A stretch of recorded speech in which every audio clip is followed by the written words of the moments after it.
Brian Neuber, bonjour. Bonjour, Pascal. Le président Trump s'est félicité aujourd'hui des progrès dans la dénucléarisation de la péninsule coréenne, mais il a appelé à rester vigilant sur la question iranienne. Est-ce que vous pouvez nous donner quelques indications des priorités des États-Unis sur la non-prolifération? Absolument. Vous avez mentionné la Corée du Nord. Il y a déjà certains progrès, mais il faut absolument rester vigilant. Il reste du travail à faire. Notre allié, le président sud-coréen, fait un très bon travail.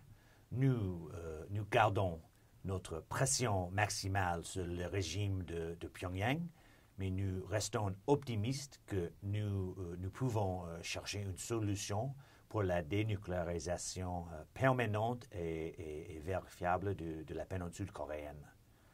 Et en ce qui concerne l'Iran, quels sont les outils, quels sont les moyens que les États-Unis comptent mettre en œuvre pour assurer que le pays soit dénucléarisé? Donc, pour les États-Unis, en ce qui concerne l'Iran, bien sûr, sanctions, parce que c'est un régime qui déstabilise ses voisins, qui menace la région. C'est une question de non-prolifération, mais également leur soutien pour l'extrémisme violent qui déstabilise des pays dans la région. Et le régime de Téhéran, ils n'investissent pas dans la gouvernance de leur propre pays.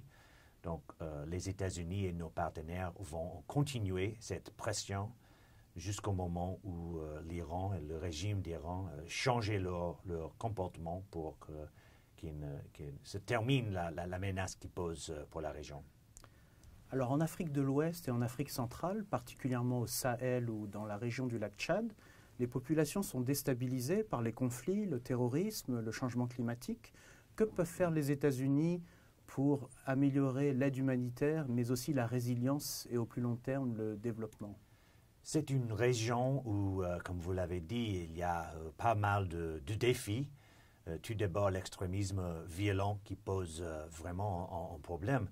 Il y a vraiment une volonté des gouvernements de faire face à ce défi.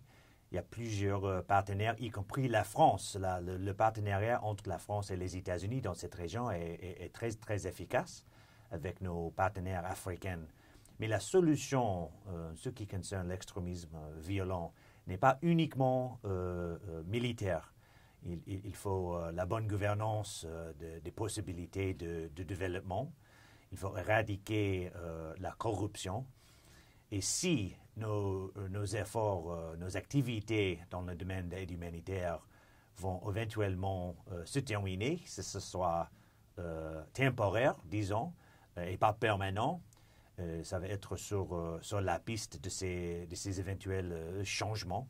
Ça, c'est notre objectif. L'aide humanitaire est importante. Les États-Unis sont fiers de nos activités, mais il vaut mieux investir, financer des actions de développement économique durable.